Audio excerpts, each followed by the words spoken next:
যে আপনারা দল গুছিয়ে নেন, আপনাদের দলকে তোকে ব্যান করা নেই, স্বেচ্ছায় গেছেন, আপনি ভালো থাকেন, আবার আসেন, আমরা সবাই আপনাকে শ্রদ্ধা করি, করি না না অশ্রদ্ধা করি। সবাইকে জানিয়ে দিতে চাই, বাংলাদেশের লক্ষ কোটি আবু সাঈদের মুগ্ধরা বুক পেতে দিয়ে এই লাল সবুজের পতাকা আর সীমান্তকে বাঁচিয়ে রাখবে। কোন শত্রুর কাছে বাংলাদেশ দাসখত দেওয়া হবে না, হয় নাই, ভবিষ্যতে হবে না। তাই আমরা পরিষ্কার করে শত্রুদেরকে মনে করিয়ে দিতে চাই, যারা এখনো ষড়যন্ত্র করছেন, যারা এখনো মনে করছেন আগস্ট এবং জুলাই বিপ্লবের পরাজিত আল রাজাকার এবং আল বদর আওয়ামী হানাদারদেরকে পিছনের দরজা দিয়ে ক্ষমতায় আনবেন, মাইনরিটিদের ব্যানার দেখিয়ে আওয়ামী লীগকে সুসংগঠিত করবার ষড়যন্ত্র করছেন, আপনাদের কোন ষড়যন্ত্র বাংলাদেশের মানুষ মেনে নেবে না। আমরা খুব পরিষ্কার করে বলতে চাই, যেই গণ অভ্যুত্থানে সারা বাংলাদেশ লাল সবুজের পতাকার নিচে একাকার হয়ে গেছে, কোন দিল্লির মসনদ থেকে দশখত দিয়ে কোন দলকে, আওয়ামী রাজাকারদেরকে এই দেশের মানুষ আর মেনে নেবে না, জান দেবে, রক্ত দেবে। অতএব সেই জাতীয় শত্রু মৃত্যুর জায়গা থেকে আমরা দেশবাসীকে বলছি, আমরা রাজপথে যেভাবে ছিলাম সেইভাবে থাকবো। এই গণ অভ্যুত্থানের মধ্য দিয়ে যেই মুক্তিযুদ্ধের নতুন সরকার গঠিত হয়েছে, আমরা তাদের পাশে আছি, থাকবো, তাদেরকে প্রয়োজনে সমালোচনা করব, কিন্তু এটা বলতে হবে, বুঝতে হবে, এই সরকারকে ব্যর্থ হতে দেওয়া যাবে না। এই সরকার ব্যর্থ হওয়া মানে দিল্লির দাসত্বের সফল হওয়া, এই সরকার ব্যর্থ হওয়া মানে হচ্ছে আওয়ামীর মতো ফাঁসিবাদ ফিরে আসা, এই সরকার ব্যর্থ হওয়া মানে শত শত শহীদের লাশের সাথে বেঈমানি করা। তাই আমরা বলতে চাই, এই সরকারকে সফল হইতে হবে। আমরা সমালোচনা করবার পাশাপাশি আমাদের দলের পক্ষ থেকে আমরা আজকে 1 দফা 11 দফা প্রস্তাবনা এবং প্রত্যাশার কথা বলছি। অন্তর্বর্তীকালীন সরকারকে বলছি, ডিসাইসিভলি স্বাধীনতার পক্ষে, সার্বভৌমত্বের পক্ষে, লাল সবুজের পতাকার পক্ষে, শহীদ আবু সাঈদ আর মুক্তের রক্তের পক্ষে সিদ্ধান্ত নেবেন। ছাত্র জনতার বিপ্লবের বিপক্ষে যদি কোনোভাবে আপনারা অবস্থান নেন, আমরা আবার রাস্তায় নেমে আসব।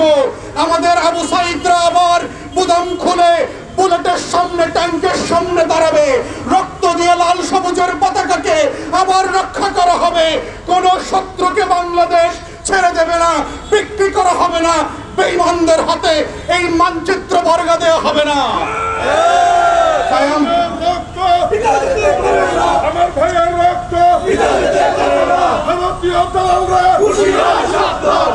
তাই আমরা ইতিমধ্যে দাবি করেছি, আপনারা দেখেছেন জাতিসংঘের স্থানীয় আবাসিক প্রতিনিধিদের সাথে আমাদের সাক্ষাৎ হয়েছে।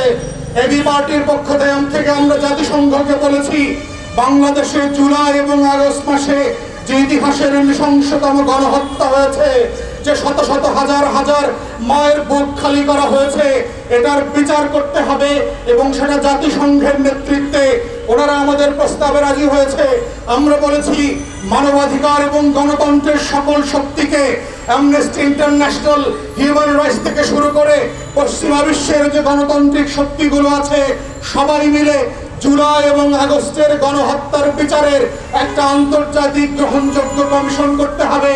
ঠিক একইভাবে আমরা তত্ত্বাবধায়ক সরকারকে বলছি, জাতিসংঘের নেতৃত্বে যে তদন্ত কমিটি হবে জুলাই এবং আগস্ট গণহত্যার বিচারের জন্য, এটাকে সর্বতোভাবে আমাদেরকে এবং আপনাদেরকে সাহায্য করতে হবে।